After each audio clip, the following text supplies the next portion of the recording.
All right. Well, it's good to be back in studio. We've got another podcast, the Misfit Social. Good to see you boys. Hey, hard thinking on hard topics. How have things been? What have you been up to? Climbing mountains. Talking my head off. Talking your head off?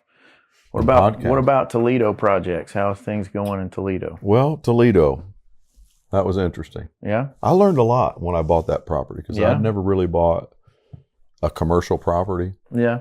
that was in a downtown with all the restrictions and crazy stuff that you have to go through, permits. It was just a whole nother level. Yeah. Mm-hmm. Yeah. It was an education. I mean, seriously. Went to banks and I was like, they're talking another language. You ever have that experience? Like they're all talking in acronyms like engineers or something. You're like, I'm not sure what they said just now. Yeah.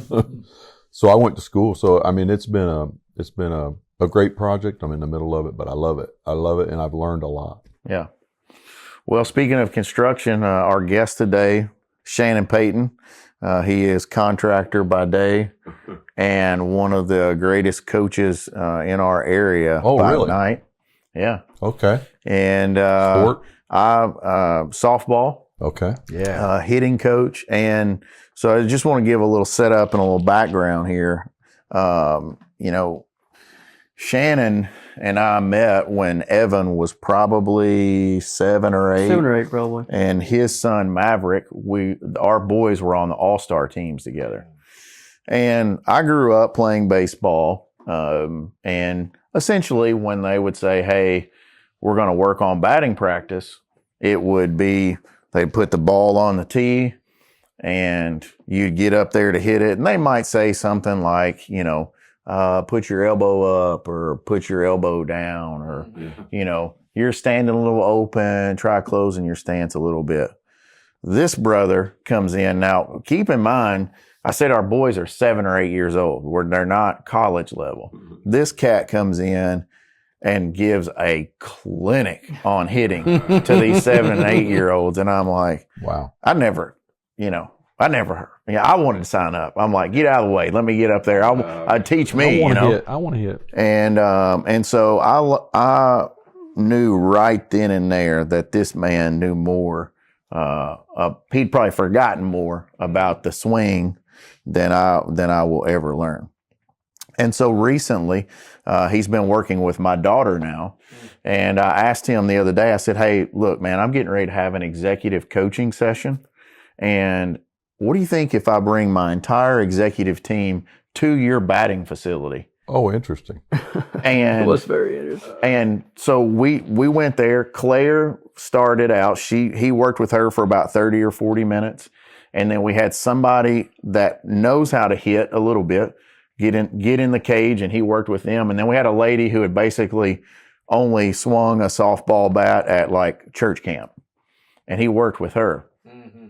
But the details that he went into is just unbelievable. So, welcome. Let's talk about we can talk about some construction and all that, but he's here because we want to talk about the art of coaching. Yeah.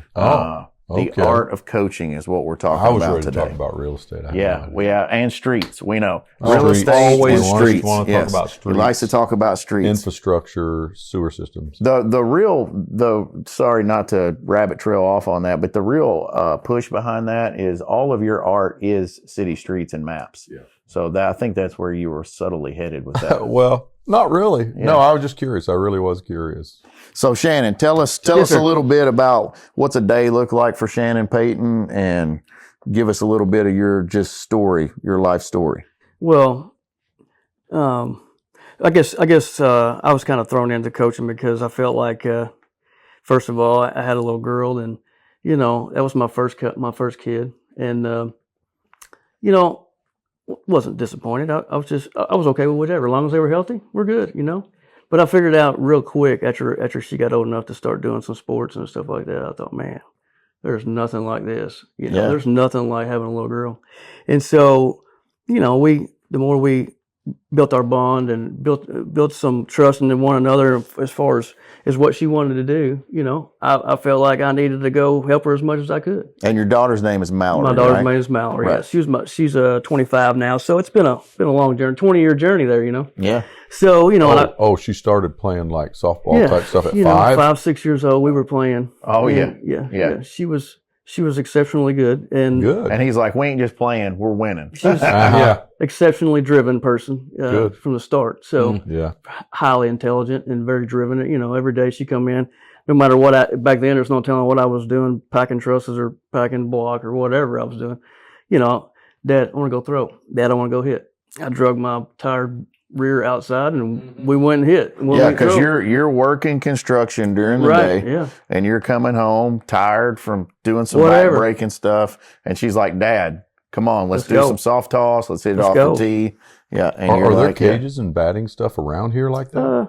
Or were there then? That's probably another story, Yeah. So there's not a lot, There's a few fields and things, but so she, that kind of, that rapport we built, and we just did our thing every day. We went and hit, we did whatever, and so it kind of built a fire in her, and I started to love it, and we just wanted to get as good as we could at each of our crafts. Yeah. I'm a coach and she's a player, so. It was interesting that you said that, because when she was about 7, we were building a pretty big warehouse for our construction stuff, So I thought, man, this is an afterthought. We'd already had the whole back part was already built. I thought, man, this would be a great place for some basketball goals or whatever, So I added on a big addition to the front. So I built my own cage, my own basketball goals, my own everything, because I thought, man, I really enjoy my kids.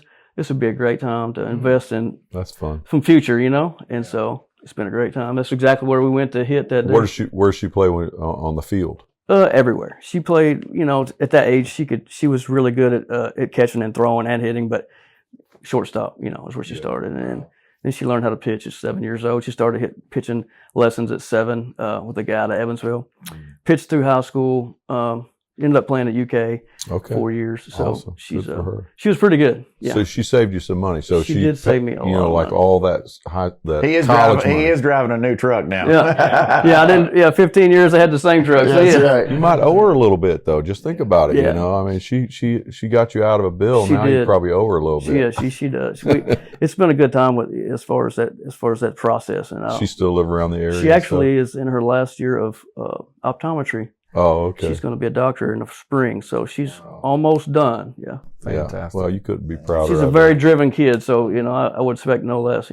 That's cool. So that's kind of where it all started, and then as she got older, middle school age, you have to evaluate yourself as far how much do I actually know, how much can I help my kid, my players, Or turn them over to somebody. right? Or Yeah. and I And hear, about what age was that for her, where you were like, "Ooh, this is pushing my limits in my ability to coach her"? I think early teens was when I really started to advance myself, like learning all I could learn, going and learn from the best coaches in the country and going to seminars and talking to people and, really trying to make myself as good as possible because I didn't want them to fail because of me. I wanted to tell them the right information and then definitely honing in and making myself as good as possible so I can make my kids as good as possible. Yeah.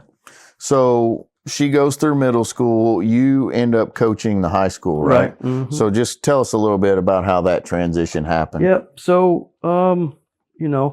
those kids start entering middle school's age. They start playing. They're able to start playing freshman JV. Some of them might play varsity as far as early as 7th grade or so. And my kid was one of those kids. 7th grade, she was already playing varsity sports.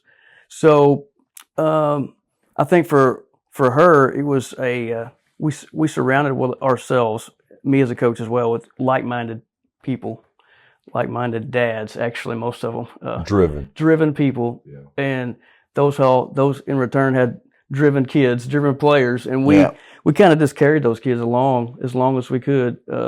You lose a few to whatever, they just get burnt out or they have a different, aspirations or whatever. But for the most part, we did really well at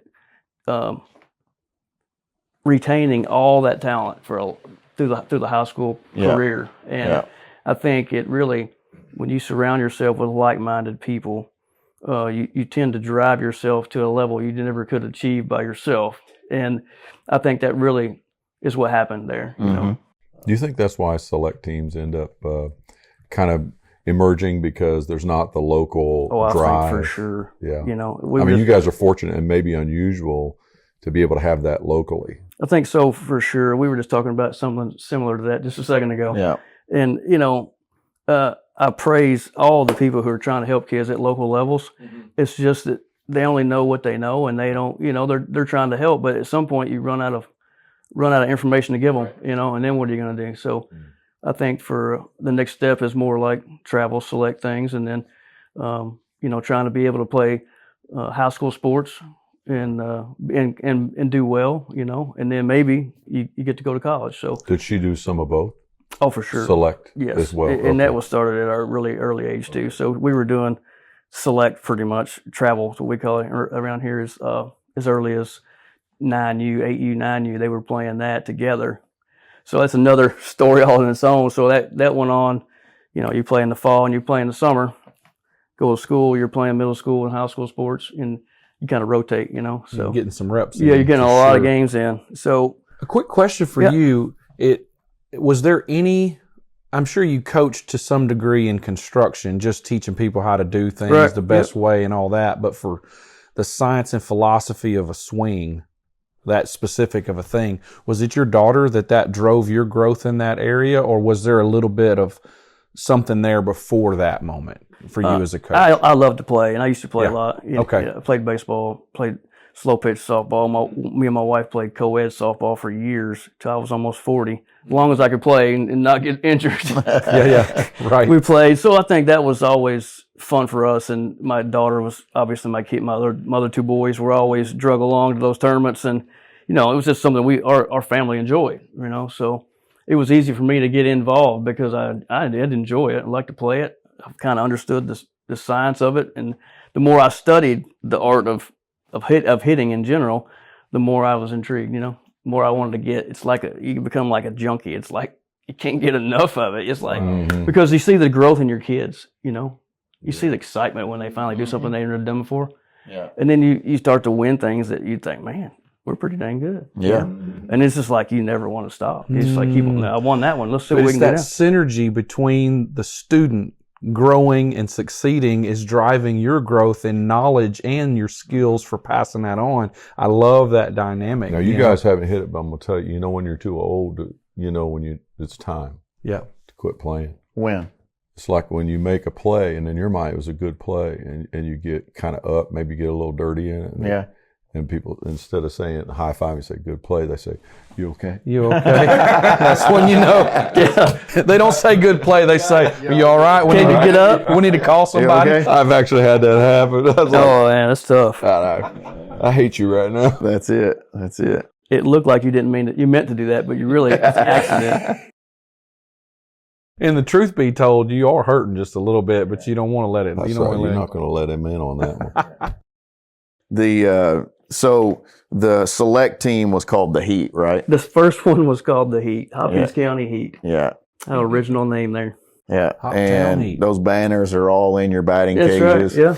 And so those girls pretty much stay all the way together through high school. They did. And did you start coaching in their freshman year or when? I started coaching actually before my daughter got there. So she was probably like 5th grade, but when I was actually started as an assistant there. Mm-hmm. So, you know, early on, she wasn't even playing on the middle school, high school level. I was still starting to get my feet wet in there, and then as it got more close for time for her to play, it got a little more serious, and we just kept on going, you know. And did you? And you may not be able to answer this, but did you intentionally start trying to be a coach at the high school level so that you could coach her when she got there, or did you just do it because you loved coaching? Actually, I think they saw the success we were having together, and I think that probably people start to ask questions, you know, and then it just leads to one why thing don't you just come help us coach, you know? So they were looking at the horizon and saying, let's get ahead of this. Yeah, I think that's kind of the way it went, really, you know, and I did have some ambition to maybe do some coaching in high school anyway, and then it just kind of fell into place, and we took off again. Yeah. Different adventure. So and you guys did end up winning state, correct? We did. In 2017, we won the state title. We went to state 14, 2015, 2016, and every year we got a little better. You know, we got fifth and third, and finally won it in 2017 . So that's awesome, man. That's huge. That's huge. It's pretty cool for our community. You know, it's a town of 20,000 people, and there's no class in softball. So, you know, you're playing against we have seems like a bigger school, Madisonville. It's 1,000 people, but you're playing against teams of 2,500 kids, 2,000. A lot of biggest schools. Just got some people way more. Yeah, that's a big accomplishment, man. Yeah, it's tough. It's tough to win, and back then it was a double elimination tournament. So, you know, we had 14 players on our whole team. Well, the team we played in the 2017 state title game played 22 people in the game. Woo, man, that's kind of hard to comprehend. Like that. Okay, right there, man. Quality over quantity. Yeah, like so many things, they have so much to pull from, but when you have quality, it beats it every single time. Yeah, man. I think that's awesome. That's a good way to put it. Yeah. Yeah. And the guy who coached that team, I respect him greatly. I still talk to him to this day. But he went on to coach, be the hitting coach at Duke. Then he's moved to South Carolina. Now he's at Arizona. So. Hey, but you beat him. Beat him, you know, and I still let him talk. We still talk about that, you know. Talk trash a little bit. Now, that's an accomplishment. Was that the guy that I remember you telling a story to our team that I felt like the tournament was in California?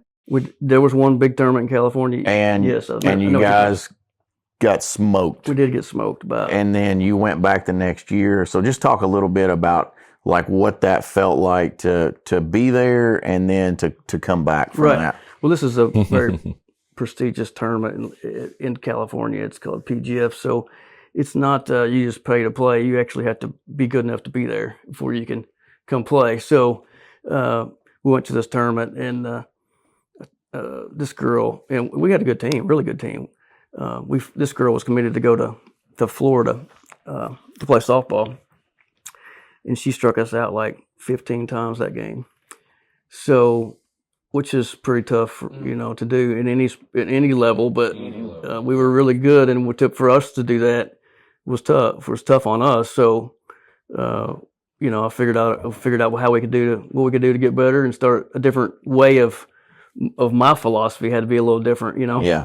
So for the next year, we trained and we worked on things and did our thing, you know, trusted our process. And the next year we go to the same tournament and play the same girl. And actually run ruled her, which means that we beat her before. So what was the difference? What was the technique? That's what I want to know. What was the one thing that you took you're away? Away trade secret. I was setting that up for you. I knew trade secret. Over that. You know, the big thing for her was that she throws what they call a rise ball. So it's got spin when you let go of it. It's spinning upward. It's spinning from the bottom side. So they're swinging under it. Swinging under it. It's like hitting a high fastball in baseball. It's hard to hit because it's kind of floating there. It doesn't.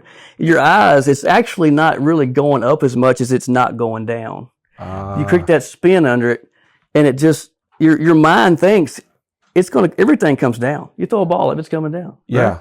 And so you've been trained for years to know that ball is coming down. Something down. It's going downhill, and I'm going to hit it right here. Well, if it doesn't come down enough, you either miss it completely or you hit the bottom of it, right? So I had to learn a lot about how do you attack that or how do you not attack that? And the biggest thing, I think, the way to hit the rise ball is to not swing at it. Yeah. So you got to learn how to lay off of it, and you got to learn how to stay alive when you got two strikes and battle. And then when she throws one a little too high, you got to lay off of it. So it's a different mentality that I had before, you know, and my kids didn't know, and I didn't know. Yeah. So, but it's like we talked about that day when we talked about that. It's like, if you don't train like if you don't train like you're going to face that kind of pitcher, there's always going to be that pitcher next year that just punches you in the mouth, right? Yeah. So you got to go 100%. Back and reevaluate constantly about how am I going to do things now? Yeah. You know, I'm trying not to get punched in the mouth again, right? Yeah. I've got to be more open-minded about what might happen. Yeah. Preparing for things like that. And slow pitch, you can kind of pick a field. Like in your head, you're like, if I get this kind of pitch, I mean, you can kind of select through the pitches, and I'm going to hit in the right field, right pitch comes. Right. I'm going to back up in the box. I know where I'm going with this. Right. Pick a weak player, whatever you want to do, right? Fast pitch, I would imagine, is like reflex. Are there girls, like when you go through your lineup, that have certain kinds of hits, like they typically go to a certain field, they're home run hitters? How's all that work? What's that dynamic like? That's a great question, actually. But yes, it's tougher to just go wherever you want to, because the ball is obviously it's a lot less reaction time. Moves around the box. You don't get to move your body as much as you would in a slow pitch kind of game to angle your body the right direction, because the speed of the game in the change of speeds is so hard to predict. And they're moving around the box. Right. And so you have to, obviously, like you said, there's certain kids who are more prone to do certain things, hit at certain places. But I also believe that it's a mentality of where we try to hit the ball. We might not always succeed in hitting it up the middle or to right center.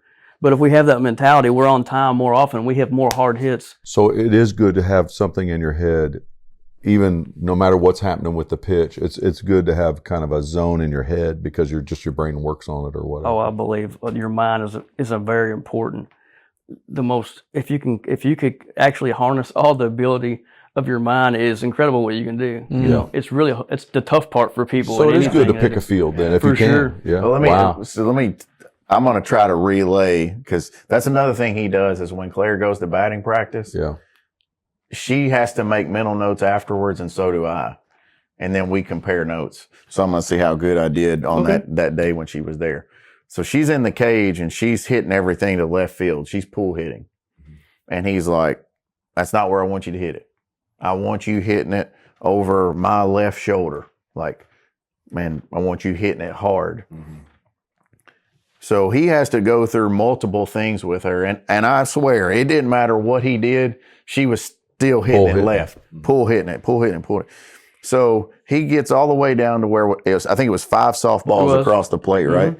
And he's got them staggered, basically saying, hey, look, if that ball is inside, this is where you hit it. If it's outside, this is when you hit it, for it to all go that direction. Because if it's in on your hands versus out here, if you still want it to go that way, it changes where the bat has to be over the plate when it makes contact with the ball. So not only was he doing that, he was also throwing her balls that have two colors on it. Half of it's black and yellow. Half of it's yellow. And do you have them hit it? Which color do you have them hit? I was just telling her pick a side. I was telling her hit the inside color or whatever it was. Hit the yellow side. Hit the yellow side. Hit the yellow side. Yeah. So excellent. The contact point is what he's actually. It's more of the contact point determines where the ball's going to go. So if you hit contact point on the bat or the ball, exactly where in relation to your front foot, where your front foot lands. If you're hitting the ball out in front of your front foot, you're gonna. If you get around it too much, you're gonna hit the left field. It's going low, right? Yep.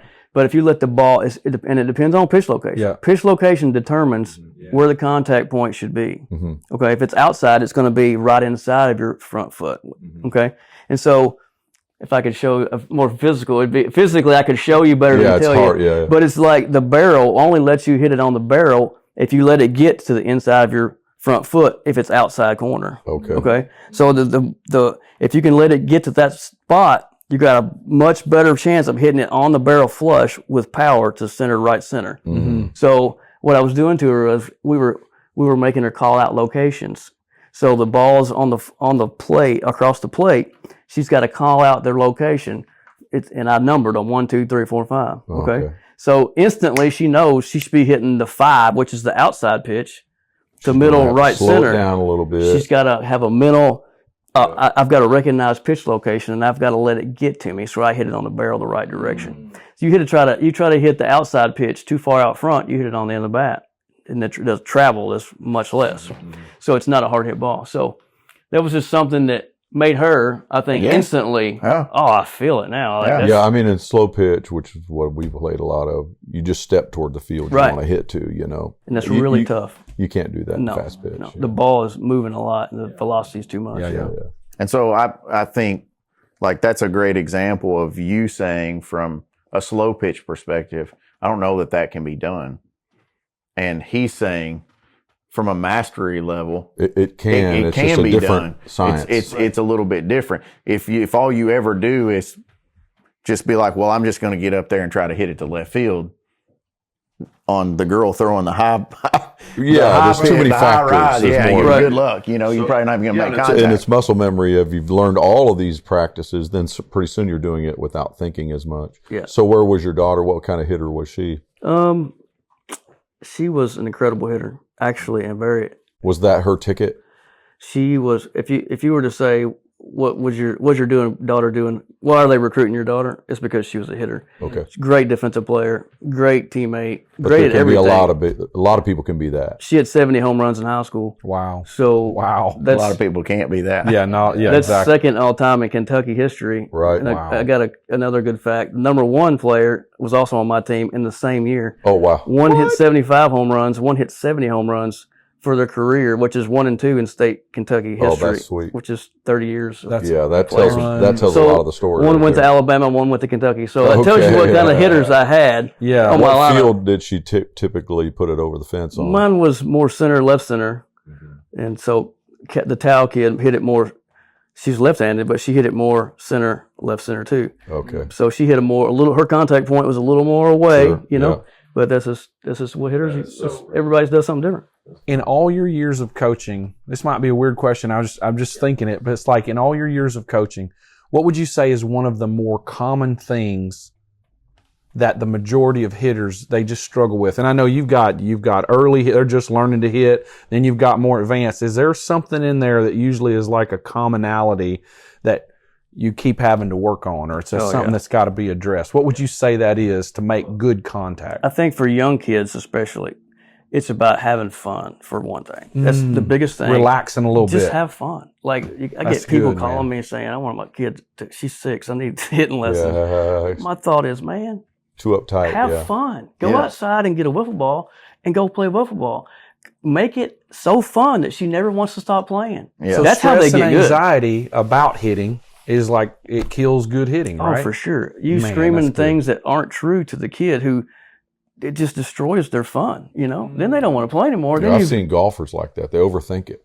Just go out and whack the ball for a little while. That's one of the reasons why I quit. I want to keep going on that. That's why I quit baseball in high school. Is because I was just a mediocre player. Like I'm not very good athletically, but I wanted to play.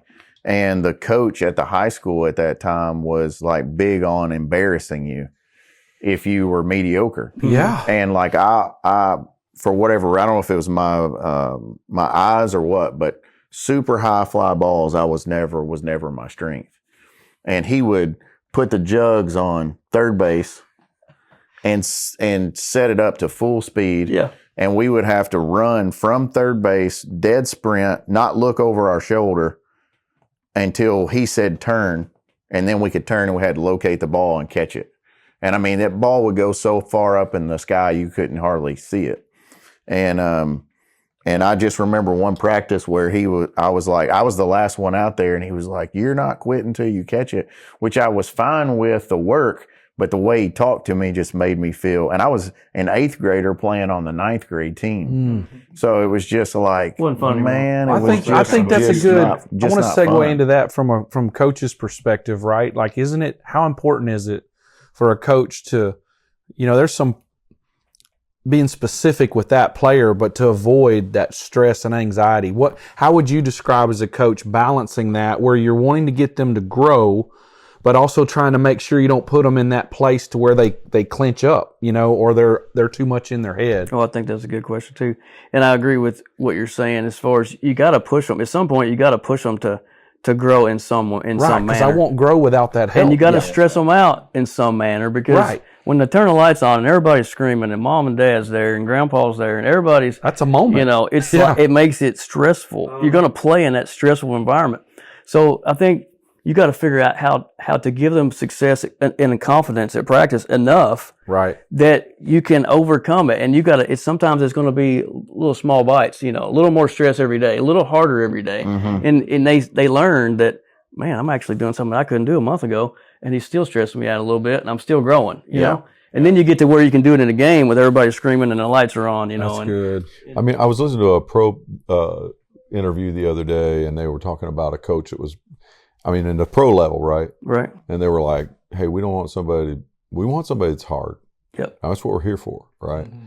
But that's that level, right? I mean, like, you know, but it's also where, and I'm seeing this because the generations have changed, like, 25, 30 years ago, hard was the way. Like, all my coaches were just hard. Yeah, I mean, it was a bit of fear-based, but I actually played well. I was able to respond to that. Not everybody does, but nowadays, the world's changed a little bit different. That's not as effective. And I'm even reading about this at the pro level. These pro players don't respond to that kind of coaching on average as well. But I guess think a lot of the games, I was saying high expectation, not like cussing down your throat. Yeah, you know I'm with you. I'm with you. You got to have that. You got to have that. I think a lot of the game too has increased in technicality. Yeah, which it's not only just the screaming and yelling that doesn't work anymore. It's that coach has got to be a master to be a winner, and that's where, like you were talking about, you hit your ceiling. And it was like, okay, if I'm going to maintain coaching, you get out there and scream, but to make them winners, you have to evolve. And I think that's something that's happened in all level of sports. Like, think about golf. I mean, well, even in softball, as the bats have increased, in golf, as the technology of the balls, the clubs has increased, that's changed the way a guy coaches and the swing and the whole different deal. And then the coaching staff too, like, you know, the top guy. I mean, you know, managing that group well and keeping the expectation up and camaraderie and all the things it takes to keep a team of coaches is also not an easy task. Yeah. But I see a lot of personalities, a lot of egos. For sure. But I see in life what you said too, that we could all, like in our families, our businesses, if we get closer and we have good voices, right? Little baby steps. Go for something, a little baby step push, now get feedback. And if you won, come back, let's push that again. Right.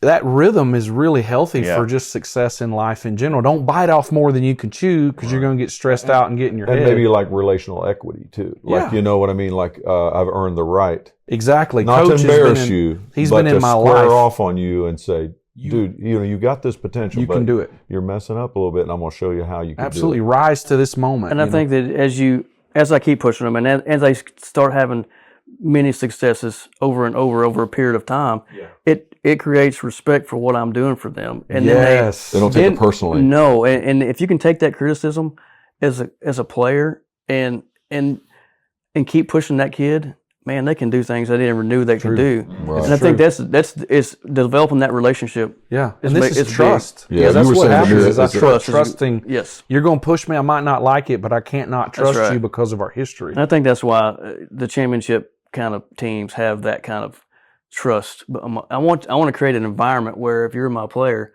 I want you to feel like you will run through that wall for me, and you will trust that there's something on the other side worth going through. Staying with those girls all the way through junior high into high school got to help too, because these players have learned that over time for sure as well. We were talking about this the other day with a little situation we had, and you said, "Well, is that individual? I don't know them. Are they coachable?" Yeah, because you were seeing some signs of different things, and you're like, "I don't know. You know, are they coachable? Yeah. Can they get there?" Yeah, and I think to that point, in that scenario, if I was that person's coach, it's on me a little bit to get to know them, because maybe I would need to coach that person differently, that player differently than I coach this player. That's right. I think you touched on that a little bit that day, that you see a varying cognitive ability, confidence ability. Talk about that a little bit. Like, how do you get to know the player and what's best for the player? It is a process. You know, in the first days, this kid tries out. You don't know those kids, you know. So you got to, every day, you learn what they can do physically, but you also what they can handle mentally. And the best way to get that ability out of them is something the coach has to figure out on their own. And I think, for sure, there's some kids like my daughter who you could not yell at them enough, and it just motivated them. Whether it was good or bad, it did motivate her to not get yelled at, you know?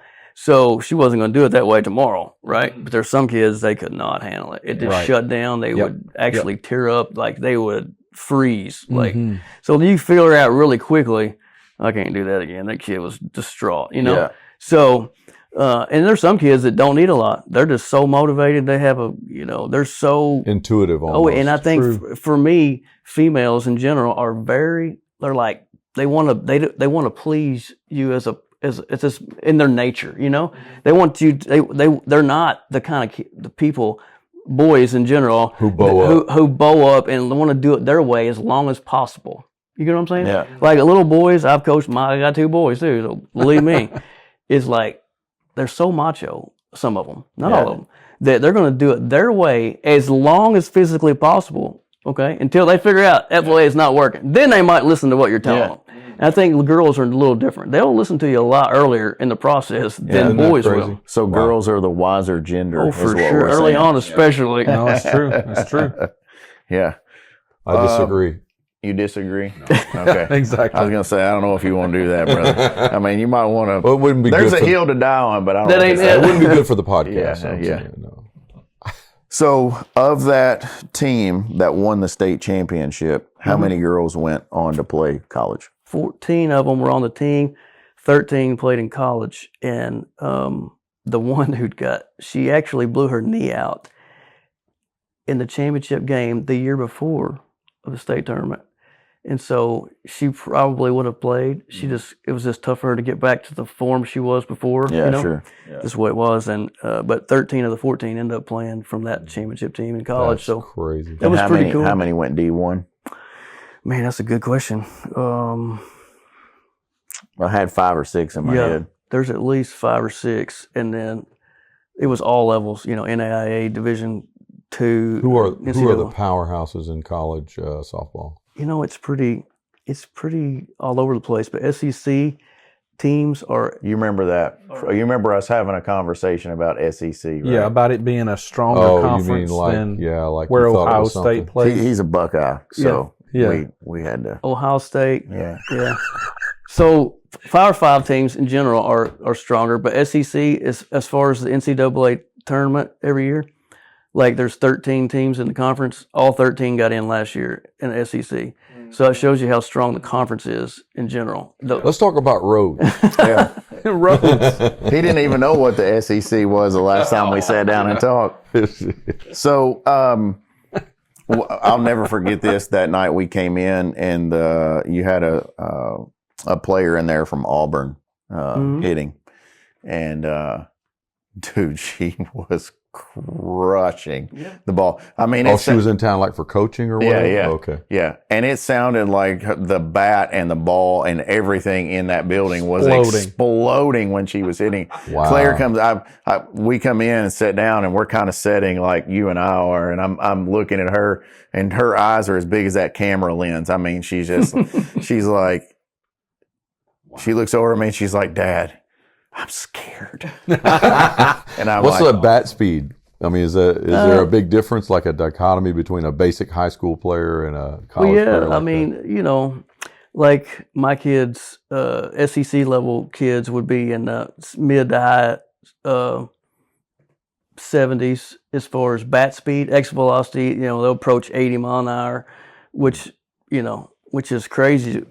That they're hitting that big old ball 80 miles an hour and on 200-foot fence. It doesn't take long for it to get out. It's out. That's different. It's a different game. Aggregate speed, right? Right. What's coming in, what's going out. It's a different game than baseball, and that's what makes it so fun. I think is for me to coach it was just the speed of the game, and everybody can hit a home run. And so the average bat speed for just a regular mediocre player. Oh yeah, I think for sure it does change for sure. I mean, average high school kids is going to be in the mid to low 60s, But if you're elite players are going to, they're going to be up there in the mid to high 70s. So that doesn't seem like a lot, but it's anywhere. Studies have shown anywhere from 4 to 7 miles an hour per mile an hour bat speed is what you gain in distance. So if you gain 10 miles an hour on bat speed, that's anywhere from 40 to 70 feet how far you hit it. Yeah, wow. So it makes a big difference. Sure.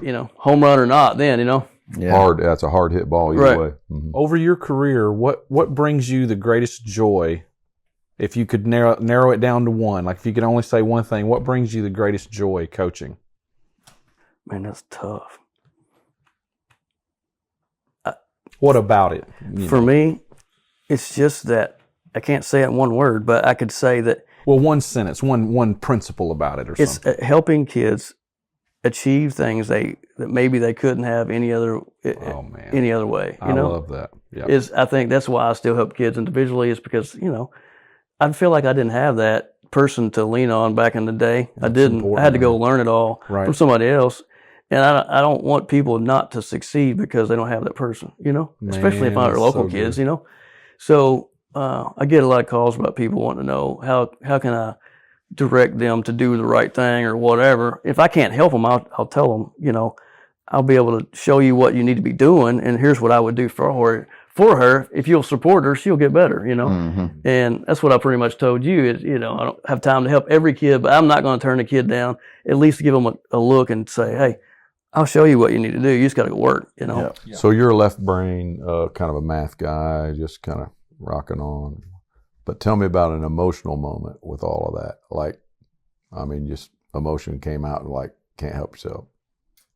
Yeah, it has to be the 2017 state tournament, actually winning that after, it's just crazy. After the California loss? Yeah, or what? Yeah, I think, the biggest loss actually probably ever in my career was when we got beat in the 2016 state tournament.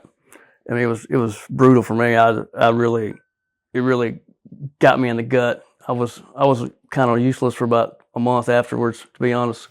So, because I thought we had the talent to win, and I felt like that as a coach, I could have done some things different that I didn't do. Man, it really hurts worse when that happens, Wow.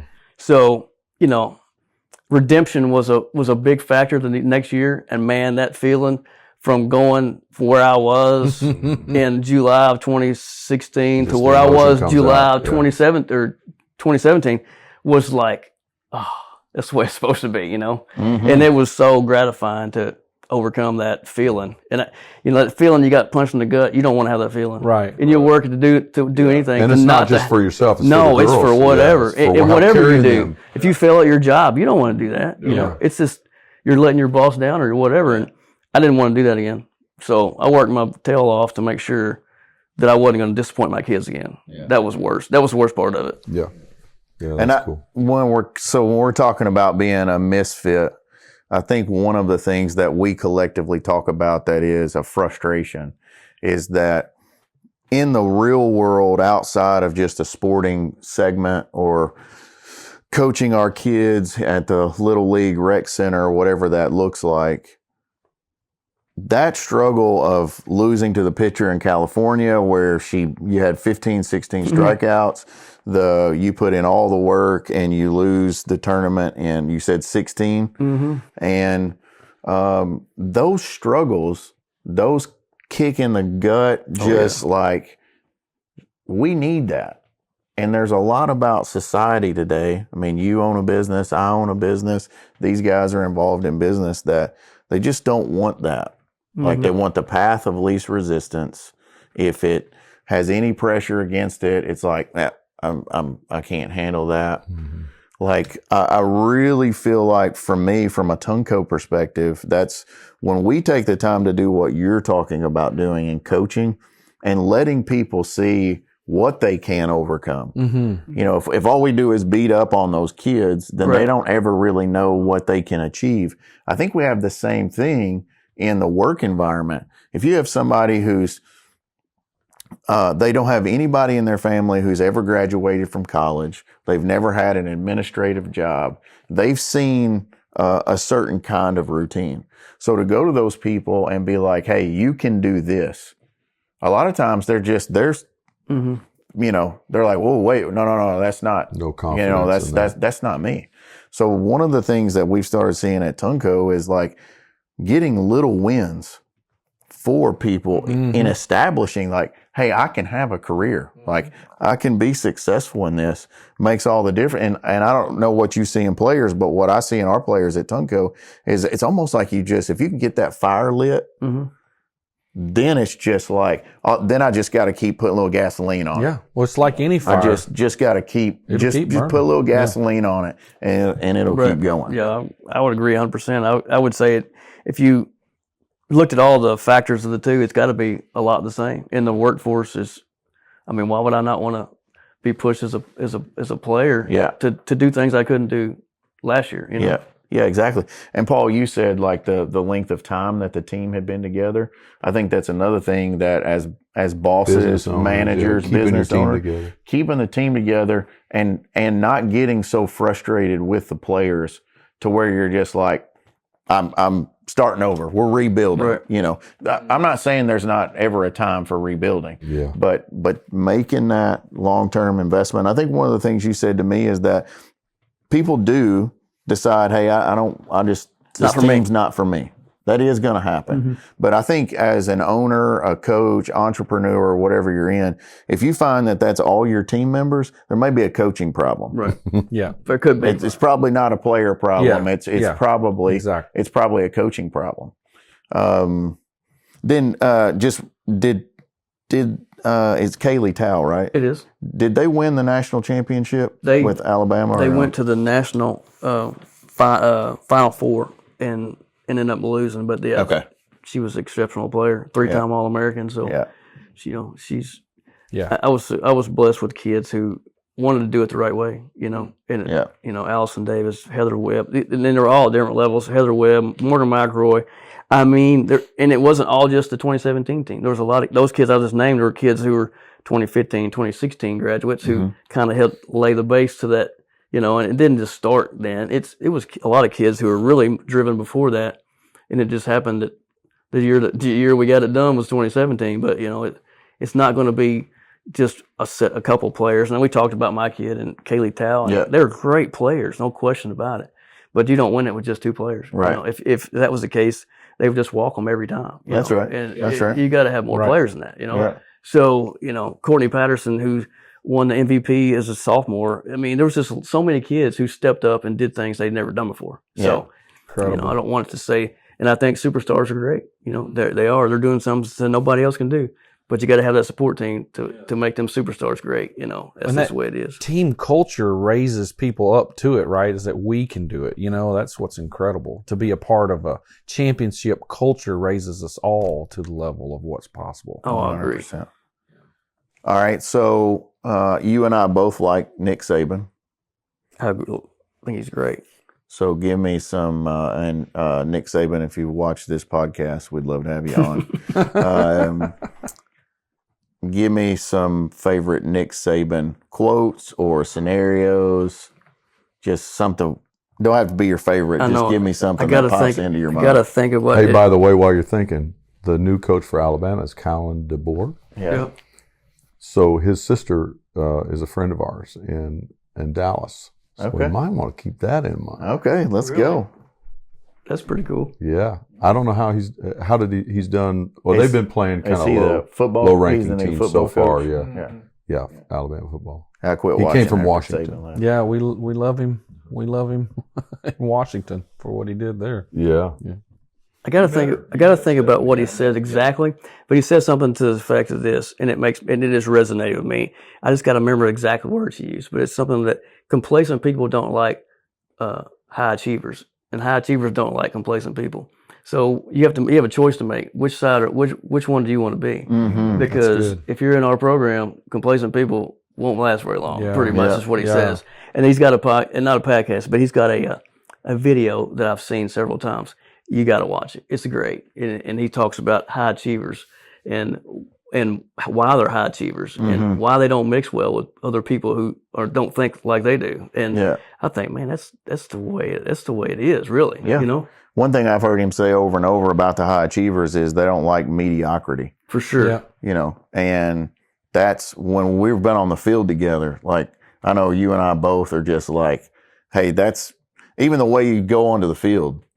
Like it's not just winning the game. Right. It's the work you put in, every aspect of it for somebody who is a champion is going to grind it out like all the time and not just settle. You got to set the tone every day. You know? Yeah. He had one statement where he said, "Hey, if I'm running practice and I blow the whistle and I tell you to go out there and line up behind the line, I expect you to line up behind the line. Not with your toe on the line or standing on the line. I expect for you to line up behind the line. And when I first heard him say that, I was like, I'm not really a rule guy, so I need to hear a little bit more. And then as he unpacked that, he's like, well, when I draw up a complex play and there's this one little detail in that play that's going to be whether we make a completion or it gets intercepted, that's the same detail as when I say line up behind the line. Mm-hmm. It shows me that you're listening to the details in my conversation. What was it like? I'm like, oh my God. There's a story of that. I'm like, I'm in now. So, when big bands, because you've had different events and stuff like that, they'll have a thing called a rider, which is, this is what they need. Oh yeah. This story, but it's those details that tells everybody, are you paying attention? Are you plugged in? But like Van Halen, the legendary band, when they had the most ridiculous thing in their rider, and it was buried in the middle of it, but they wanted the yellow M&Ms picked out. So they want M&Ms, in their catering, but they wanted the yellow ones picked out. Well, that become legendary for how like pompous they were, But honestly, the tour manager said, I put that in there because if I could quickly look if the yellow had been picked out. They paid attention to all the other stuff that was life-threatening because their show was so much acrobatics. I just love that because it's like details matter if we're going to be a champion. What was it? And coaching as well, because am I coachable? I need to be listening and paying attention to details. Wasn't that legendary coach Woodson that spent the first practice telling them how to tie their tennis shoe? Like that was the first lesson. They're like, what? We're seeing a little resurgence. I'm a Texas boy, but I've been in Seattle long enough. My original team was the Oilers, and them going to Nashville didn't quite work for me. Just didn't. Well, it ain't quite work for them. But I've become a Hawks fan because I've been in Washington for a long time because my original team doesn't exist anymore. And the new coach, Mike McDonald's, just been teaching them how to tackle again. These are pros, but I'm telling you, from last year to this year, they're hitting. They know how to tackle. Yeah. But it's just paying attention to details and sometimes going over the basics again, right? Yeah. That's so kind of along that line about the basics and him getting down to that. We'll kind of land on this a little bit. Is I have a coaching style. You have a coaching style. Paul has a coaching style. Royce has a coaching style. What is the best advice you can give to a fellow coach, whether you're in sports, whether you're in the corporate world, that helps you as a coach be like, all right, I need to elevate my game, and how do I elevate that and bring my players up with me and not get to this place where it's like, well, I'm the coach. This is how I coach. This is the only way I coach. And if you don't like it, then go play somewhere else because you're going to miss a ton of talent. You might get, like you said, a couple rock stars, but that support cast that you really need. So how does a coach mature into that level? What's some advice you got for us on that? I love what you just said, and I agree with that. I think it kind of starts at the top. Like, I think for me, like I come to practice prepared every day for whatever I'm doing. Every day is different. I try not to make it stagnant. I try not to make it just every day the same thing. Right? One day we're hitting. One day we're running stations. One day we're just fielding. And one day we're doing all those things together at the same time. And every time we practice, it's a different kind of drill. Every one of those. Yeah. So I'm trying to always be innovative. Mm-hmm. Everybody learns a different way, They may learn physically. They may hear verbal cues better. They may have to write it down on a whiteboard. I may have to show things different ways to make those kids learn. So for me, it becomes I have to be adaptive. Like I can't just assume just because I told them. I've heard coaches say, "I told them." Right. Well, you didn't teach them. Like, you know what I mean? That's the difference. Told is not teaching. Told doesn't do it. That's a good point. For many kids, especially kids, teaching. right? Yeah. So you gotta put them in situations every day where they're learning a different way. Even though I told them, that doesn't mean it. It just went straight out going out the ear, Yeah. So I got to make it instilled in them some way. That's my job. And I think for me, that's what I liked about it. It's like, I got to get this kid to figure that out, right? I can't just say I told him. Well, that's not helping me win. I've got to this is what I got, especially in high school. You have what you got. I had 14 players on my team in 2017. I needed them all, every one of them. Yeah. And they all had a job, even if it was bullpen catcher, if it was a pinch runner or courtesy runner, or if it was, backup catcher, warming my pitchers up between innings, whatever. Yeah. Everybody had a job. And so I'm always trying to develop all aspects of that whole team enough to where if I were to have an injury or I were to need an extra pitcher, they all knew. I didn't have to tell them all to do anything because I've already coached them every day to what their job is, their responsibilities are. It's like you're running a ship that don't really need to be run too much. It's just they're so prepared and so motivated to be prepared. Yeah. That it's kind of running itself. And I think for most coaches, that's really tough. Like to be able to run the situation in a way where everybody can understand every day. Yeah. And does that come through the discipline of the practice? I think for sure it comes from discipline, dotting your I's, crossing your T's, making sure everybody's behind the line, making sure we all finish our sprints. It's such a process that's hard to describe in a podcast. It's almost it starts at the top, but it finishes at the bottom. Like your backup catcher should be working as hard as your all-stars, your best players. Yes. And if that's not happening, you kind of get, and you're not holding them accountable as a coach. Yeah. You kind of lose respect real quick. Yeah, wow. That's a fact. And I think every day you challenge yourself as a coach to be better than you were before, and your players are doing the same thing. And when you get that special bond, we all trust each other and we're working for a common goal. Yeah. You can achieve things you didn't no way you could have done any other way. Yeah. That's fantastic. Killer advice. Amazing. All right, so let's talk technology for just a second. Okay. So in baseball a little bit, we're starting to see the technology crossover between umpires and the discussion between the pitcher and the catcher. And there's been some dialogue about whether calling strikes, calling balls would eventually be AI or auto-generated.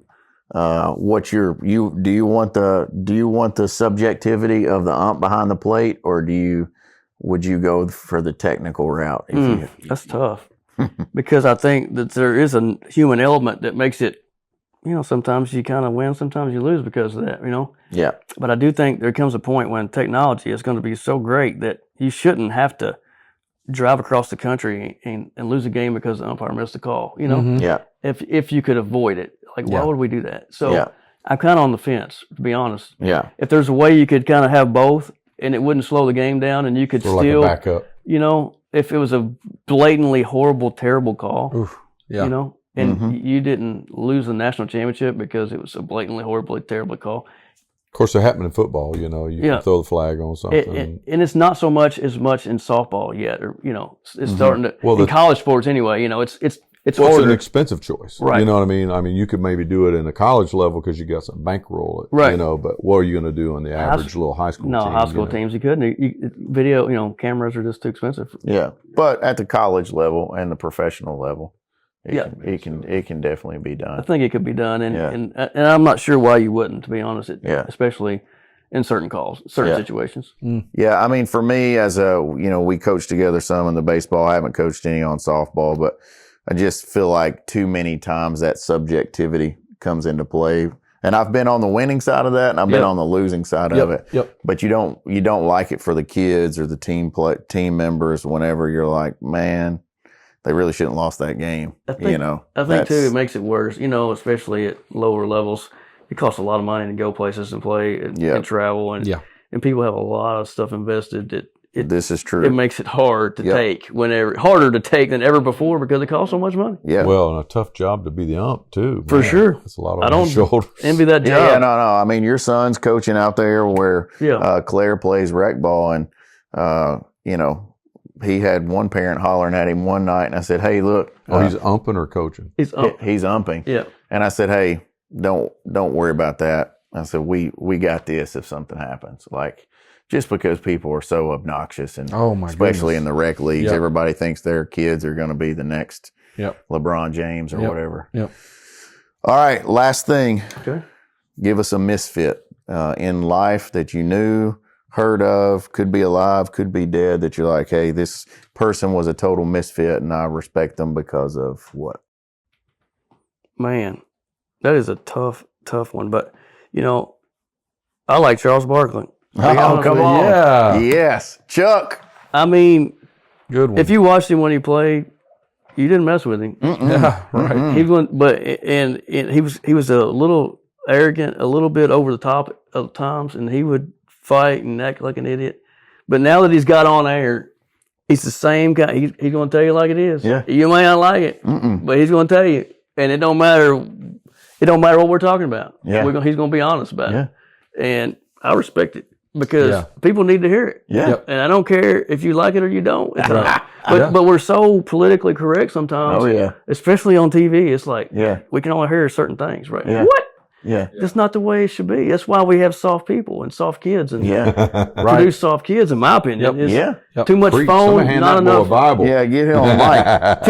Too much, Mike and a Bible. too much phone, too much social media, and not enough hard work. Yeah. It's created some soft people, soft players. In the last Yeah. 10, 12 years, I'm telling you, Yeah. since 2010, 11, 12, when younger kids started getting phones, Yeah. it's gotten soft. And Oh, I think I believe- kids who need to get off of social media, Right. they need to get off their daggone phone. They need to go outside and throw with mom and dad. Yeah. Mom and dad needs to get off the phones. Yep. Yeah. And they Yep. need to go do something different. You know, yeah. Coach is talking to us. I think that's what needs to happen, really. That's Excellent. right. It does. All right. Well, we're going to wrap with that. Thank Don't you, Coach. be soft.